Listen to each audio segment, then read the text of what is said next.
Hey everyone, welcome back. I'm Michael and we're going to be getting right back into some more Reddit stories. If you enjoy the video, make sure to leave a like and subscribe. Now, without further ado, let's begin. This story was posted by a user named Annoying Friend in the Off My Chest subreddit. The post is titled, I purposefully order meat items so I don't have to share with my vegetarian friend. I have a friend who is a vegetarian and very entitled. She believes that her money is hers and my money is ours. I love sharing food with friends. I eat almost exclusively family style, but I hate sharing food with this friend because she does not share food with me. To avoid confrontation, I have started exclusively ordering meat items whenever we eat together.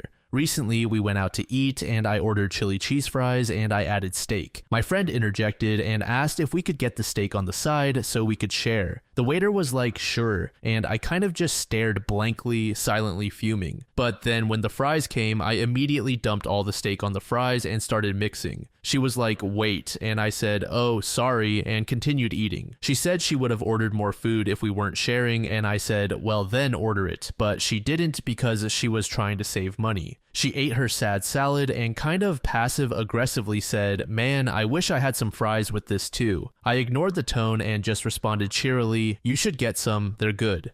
Hopefully she gets the hint soon. Edit, okay, I'm sick of saying this, but this person does not respond well to criticism. Friends have tried and failed to bring up issues about money with this person before. It does not end well. I am prioritizing my own mental health over being mature and doing the right thing. Go watch an after-school special. User Midday Glitter said, you're going to have to call her out on this. Sharing is a staircase, it goes both ways. You could be nice if you want to. I don't like sharing with you because you don't share with me, and it makes me feel used and taken advantage of. I share with my friends all the time, and one of my friends eats like a vacuum, and I'm a slow eater. I've stopped sharing mid-meal multiple times because she never realizes how hungry she is and will eat all my food if not stopped. It's not intentional on her part. On more than one occasion, before I started cutting her off, she'd eat all my food, feel bad, and pay for my dinner. But it's all about setting a boundary and standing your ground. You're not a dick for wanting equal treatment. Alternatively, call her out at the start. You want to share fries, sure, but only if I can trade you for a few bites of salad, or whatever else she is getting. Make it very clear that you'll share if she does, without having to say those words directly. User Whole Ad said, you can distance yourself from this friend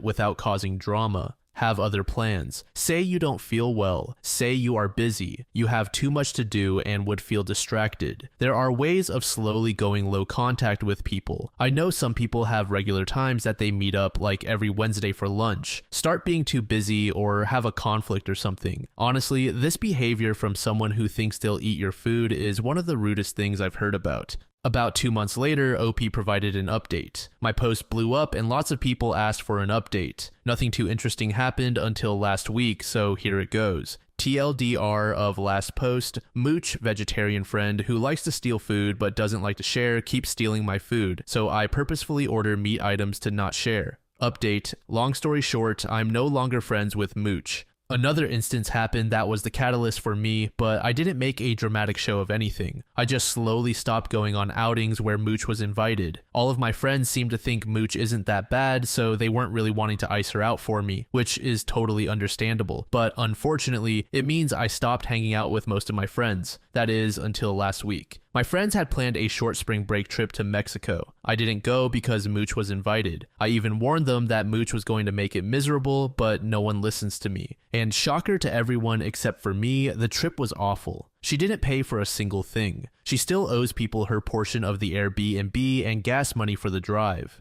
Additionally, she had a sour mood anytime plans didn't go her way. Example, group wants to go to the markets, Mooch wants to go to rent a boat, majority rules they go to market, Mooch has a giant frown and makes sure everyone is aware she is having a bad time. One night, everyone went clubbing. She got tired and wanted to go home. No one wanted to go with her. She was waiting around with her giant frown, clearly wanting someone to leave with her so she didn't have to pay for the Uber. She finally orders an Uber for herself. After the Uber arrives, two girls decide actually they are tired too, so they take the Uber with her. She had the audacity to Venmo request them money for the Uber after having not paid for anything else the entire trip. and one of the girls she Venmo requests was the one that paid for the Airbnb that she still had not paid her back for. For the record, everyone else took turns paying for Ubers. No one Venmo requested each other for that. This was the first and only Uber mooch ever paid for. That girl immediately starts a group chat with a couple of people on the trip and me with my favorite thing to hear. OP, you were right. Then I got to sit back and just watch as everyone word vomits to me everything terrible that happened on the trip. So it sounds like these 5 people plus me are done with her. Not sure how the rest of the group feels, but at least I have 5 people I can hang out with regularly again. This next post was made in the relationship advice subreddit by a throwaway account. The post is titled, I am M26. My GF, F22, had sex with the male friends she told me not to worry about. Now she's begging me not to break up with her. How do I navigate this? TLDR, I've been planning to propose to my girlfriend of 4 years. We haven't had since she wanted to save it for marriage. She went to a birthday party with some online friends from a Discord gaming server. 4 of them went back to her apartment after the party was over and had sex with her. She's begging me not to dump her over this. Is there anything left to save here at all, or do I just dump her? My girlfriend, we'll call her Katie, and I met in college and have been together for 4 years. I'm the first person she's ever had a relationship with because her parents were strict in high school. Our parents are religious and don't believe in before marriage, and while I don't really care, she's very close with her parents, so we've been waiting. Now that she's graduated, I was planning on proposing within the next few months. I had a ring picked out and everything. I was head over heels for this girl. That all changed last night, or last weekend really. Katie has had a male best friend since high school that her parents never liked because he claimed to be gay. Let's call him Liam. She was excited to be going to the same college as him because it meant they could hang out as much as they wanted. I have never been a big fan of the male best friend thing, but he's gay, so whatever. Except 2 years ago, he came out as bisexual. I never really liked the vibes when he was around her, so I asked Katie to stop hanging out with him alone. She accused me of not being supportive of him and trying to control her, just like her parents. I told her it was her choice if she wanted to keep seeing him alone, but I wouldn't be sticking around for it. It was the biggest problem we'd ever had in our relationship, but we worked through it. The compromise was that Liam and his boyfriend could hang out with me and my girlfriend together as couples, but never alone. I never wanted to cut her off from her friends. With this stipulation, however, the 4 of us only got together twice before Liam ended up transferring to a different college over the summer. My girlfriend stayed in contact with them over Discord, stayed friends with both of them when they broke up, and formed a gaming server with them and some of their other friends. Most of these friends were men, but she assured me nothing funny was going on. Most of them even had girlfriends, she said. Last weekend was Liam's birthday party, and he invited her. Katie wanted to talk to me about it first to make sure I was okay with it. She said she wanted to go since she hadn't seen him in 2 years and it was only a 2-hour drive away. A bunch of her friends from the Discord server that she had never met in person before were going to be there, women included, and Liam's girlfriend would be there too. Since I had a weekend trip planned, I unfortunately wouldn't be able to go with her, but I told Katie I trusted her and had no problems with her going to see her friends. The problem started Saturday night. She texted me in the morning when she was leaving for the party, she texted me when she got there, and she texted me a couple times throughout to check in. Katie told me that she had planned on driving back around 9 or 10, but it was around that time that the text messages stopped. I assumed she was just having a good time and didn't want to seem controlling, so I didn't bother her. I did stay up to watch her location and make sure she got home though, and she did around 2 a.m. It was unusual, but I trusted her, and I didn't want to make any assumptions. I would call her in the morning and she would explain that she just got carried away having fun with her friends, I thought. I called her Sunday morning and she didn't answer. She texted back a few minutes later that she had been sleeping, had a hangover, and wasn't feeling well. That was very strange because Katie doesn't drink. I told her to drink lots of water and that I hoped she felt better and got on my flight home. When I arrived at my apartment, I found her curled up in my bed in the dark. She has a key to my apartment, but hardly ever needs it because usually I'm with her to do the unlocking. I asked her why she hadn't stayed at her apartment to rest up, but she didn't say anything. Since then, the entire week, she has been saying she's not feeling well and has not left my room. She's taken off work and I've been going home on my lunch breaks to make sure she was eating. I was worried about her, but in the back of my mind, I was also suspicious about what had happened at the party over the weekend. Late last night, Katie woke me up from the couch sobbing. It was the first time she had left my room since I'd gotten home, other than to use the bathroom. I consoled her until she had calmed down enough to be coherent and asked her what was wrong. She told me she had done something horrible. She told me Saturday night she had somehow gotten really drunk on accident, and Liam offered to drive her home. 3 of her friends from the gaming server on Discord got in a second car to follow them, to take Liam back home after they got to Katie's apartment. They helped her up the stairs and into her apartment. Then she said she had sex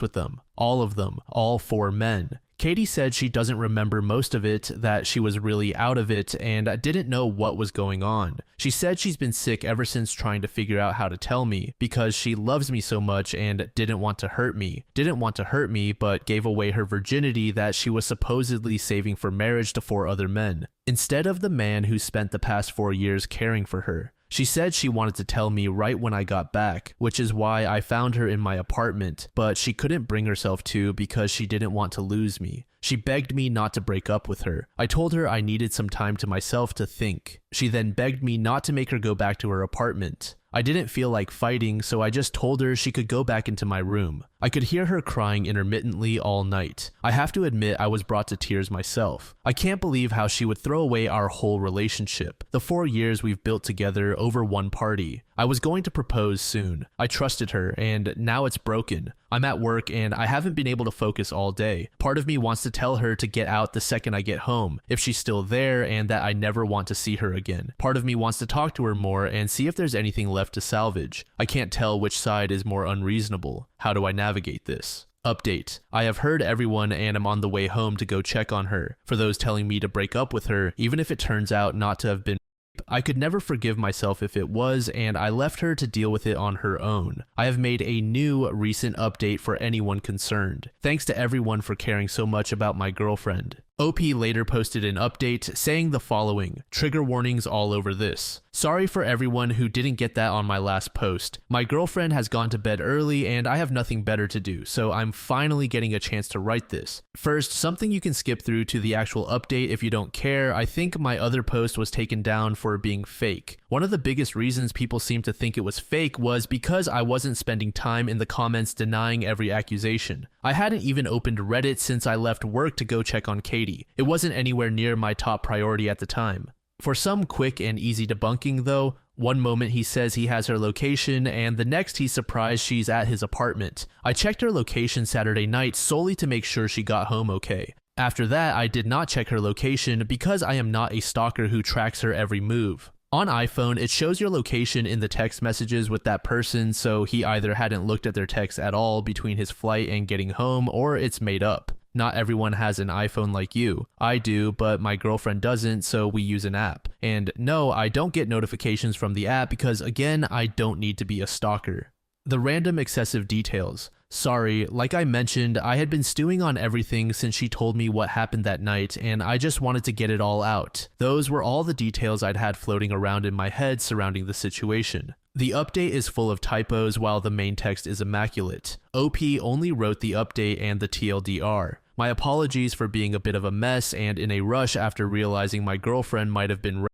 That's my bad. I have gone back and fixed them, by the way. I had no idea my post would get hundreds of more comments after I closed Reddit that would skeptically analyze everything I wrote to the letter. There's absolutely no concern that she's gotten pregnant, no worries about infections. Not at the time, no. I didn't even know if I was going to stay with her. Pregnancy and STIs would have been a concern if I did, but at the point of writing, I believe she had cheated on me and was leaning towards breaking up with her. No worries that she was potentially drugged and raped. Again, not at the time of writing. I was still reeling from what she had told me, that she had sex with 4 men. She didn't say anything about getting drugged or being raped, which was something I would have assumed she'd have mentioned. That was before I read all the comments that she may be in denial herself, which hadn't even occurred to me. So this religious girl who wanted to wait for marriage suddenly wanted a train run on her, obviously fake. No, as it turns out, she did not want any part of what happened. For everyone who said someone in my position wouldn't have taken the time to write everything out for a post, well, look at the rest of the subreddit. If people in sticky situations didn't post about them, there wouldn't be any posts on here at all. And to everyone who suggested either it was fake or she must have been a cow for 4 men to carry her up the stairs, you can personally off. Everything above was a whole load of presumptuous BS, though I do wish everything I wrote wasn't true. For the record, I only wrote all that out so people wouldn't harass me on this post too. Here's where you can skip to if none of that pertains to you. After reading all the comments that opened my eyes to what really happened, I left work a little before lunch and immediately went home to check on my girlfriend. She was as I had left her, curled up in bed and crying. The first thing I did was just go hold her after asking for consent. I cried with her. After a while, I gently brought up what happened that night. Did she actually want any of that to happen? A lot was said, but long story short, as many of you suggested, she did not. To clear some things up, these friends that she was with at the party were not just random people she met online. They were personal friends of Liam who she had been best friends with for 8 years. These friends, while she herself never met them in person, were people she had talked to and gamed with over the past year or so. I would hear her talking with them over the headset, and I never noticed anything strange. She's pretty shy and introverted, so I was happy for her to have friends to play with while she gamed.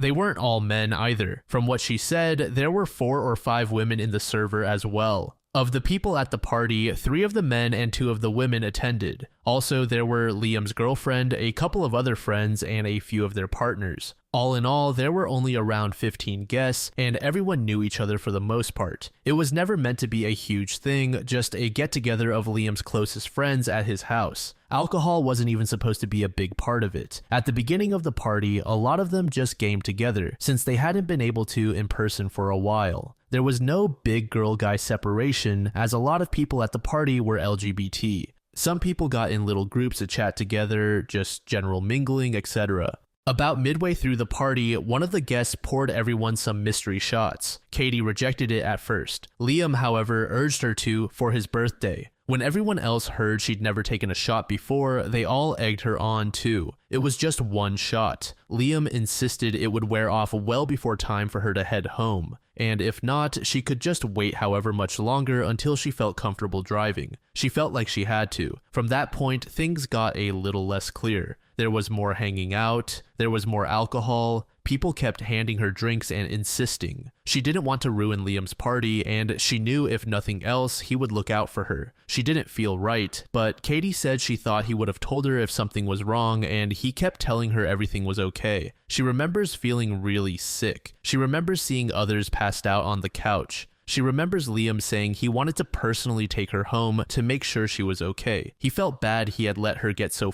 up, he said. She remembers one of her friends from Discord telling Liam he would follow them in his car to take Liam back after, and she remembers 2 more guys from the Discord getting in his car. She remembers Liam giving her a bottle of water in the car to help her sober up. She remembers them carrying her up the stairs to her apartment and laughing, being brought inside her apartment. I'm not going to describe any further than that. She didn't want any of what happened. Was she naive? Maybe. Did she probably miss some red flags, make some choices she shouldn't have? Sure, Katie did not deserve that. The fault belongs with the men who did it. She didn't want to file a police report, and I'm not giving her an ultimatum. I've read up a lot on how horrific that can be, and I'm in full support of her decision. Of course, if she ever changes her mind and decides she does want to file a report, I'll be there for her through that too. What we are going to do is see a doctor. Part of the reason Katie says she spent most of this time curled up in bed is that she has been in a lot of pain. She really doesn't want to be poked and prodded at down there, but after some convincing and assurance, she agreed. She's going to be seen on Monday and also going to get pregnancy and STI testing done while we're there. Over the weekend, we've talked a lot. We've both cried a lot. There's been lots of hugs and giving space when needed. I've opened up the curtains in the bedroom so she gets sunlight in there at least. For anyone who is concerned, no, I'm not making her go back to her apartment. For the assholes who suggested it, no, I'm not leaving her to find someone who isn't damaged, and no, I will not be ratting her out to her parents. I'm taking the entirety of next week off to stay home and take care of her, go to as many doctor's appointments as needed, set up therapy, etc.